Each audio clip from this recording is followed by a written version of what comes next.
sa may Cathedral po. Bale, yun lang yun.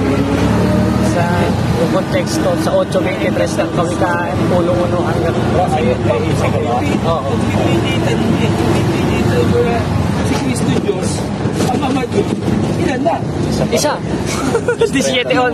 Kaya marunong kami magbilang dahil katunayan na marunong kaming magbilang, alam namin yung bilang ng tao sa bilang ng Diyos. Katunayan, i-clarify ni Cristo sa 17:11 ng 1. Tama, 3:15 ng 1. At umutos naman ni Cristo, 4:24 ng 1, sambahin ng Diyos. Bakit? Dahil nung naparito si Cristo, 5:37 ng 1, hindi niya pinatotohanan ng sarili niya, kundi ang Ama ang magpapatotoo sa Kanya. At isa, tama yun.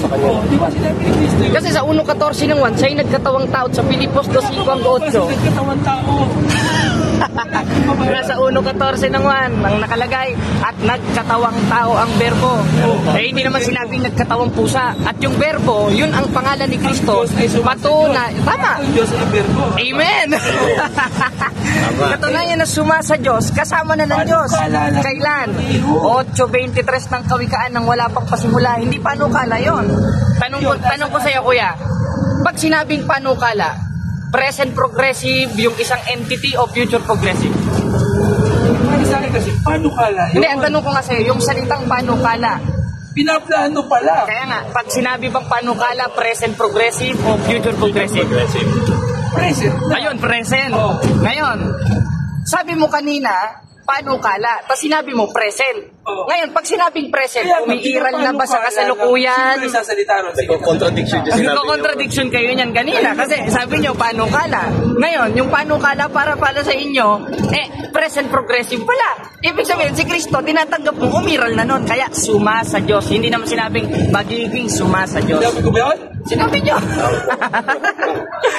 Sige. Magulo kayo. Sige, God bless, bro. God bless po sa... Diyos naman ang ahatol sa Simple Tres.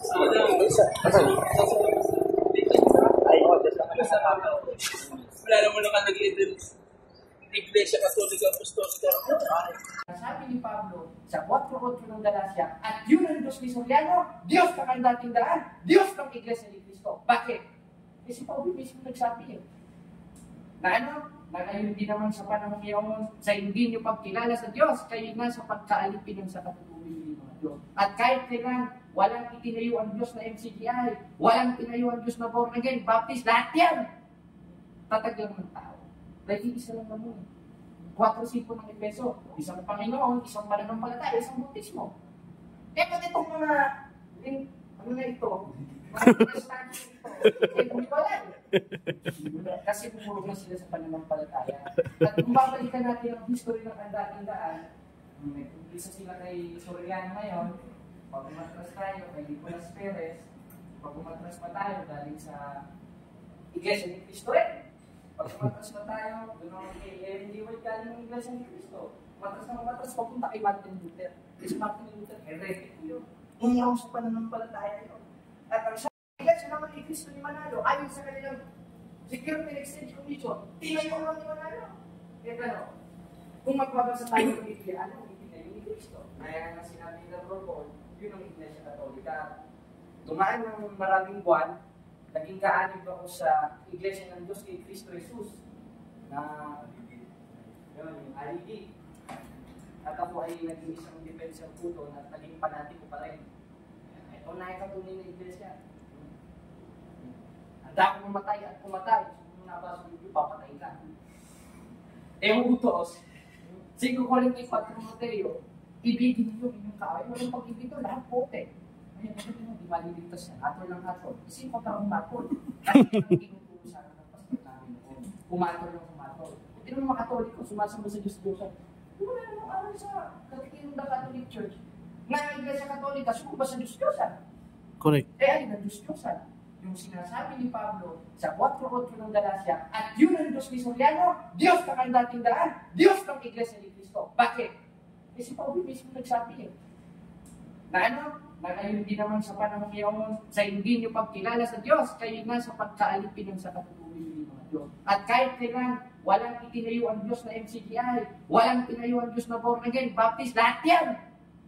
Tatag lang ng tao. Dahil isa lang naman. 4:5 ng Efeso, isang Panginoon, isang pananampalataya, isang bautismo. Eh, pati itong mga, ano na ito, mga protestante ito, eh, wala. Kasi pumurog na sila sa pananampalataya. At kung babalikan natin ang history ng dating daan, isa sila kay Soriano ngayon, pag umatras tayo kay Nicolas Perez, pag umatras pa tayo galing sa Iglesia ni Cristo rin. Pag umatras pa tayo, doon ako kay Ellen G. White galing ng Iglesia ni Cristo. Umatras, papunta kay Martin Luther. Kasi Martin Luther, heretic yun. Umurong sa pananampalataya yun. At ang sabi ni Pablo, dun sa mga umurong, sa 3:3 ng Galacia, sa sambayan ng, sa magandang balita, mga mamang, ano makahulugan ng mamang sa Biblia? 14 ng awit, walang Diyos. Ang mamang nagsabi sa kanya, puso walang Diyos. Ibig sabihin, pang protestante ka pala, parang artista. Kung may Kristo ko naman, ano naman ang Kristo? Wala ang Kristo naman yun. Kaya, yun, tumagal ulit ang maraming taon, may buwan, wala. Nakadiskusyon po si Procola Lima, doon po nakita ang katotohanan. Amen. Na si Santa Maria ay tunay na ina ng Diyos, ayon sa Biblia at ayon sa Puro. Amen. Bakit? Iguruin mo eh, sentido ko muna lang tanongin mo, yung aso, pag nangalang ng aso, hindi naman pwedeng dinosaur ang anak mo. Yung sisiw, anak ng manok. Yung tuta, anak ng aso. Kailangan naman tuta, anak ng pusa. Putik na yun. Si Maria, nanganak ng Diyos. Katunayan, nung nakita niya Apostol Tomas sa 20:28 ng buwan, Panginoon ko! Diyos ko, hindi naman tao. Kaya kung Diyos ang pinanganak ni Maria, Diyos na tagapagligtas sa 2:13 ng Tito, nasa loob ng sinapupunan niya, 2:9 ng Colossus, anong tawag kay Maria? Ginanang? Diyos. O Mother of God. O in Greek, Theotokos. Ang protestante yun.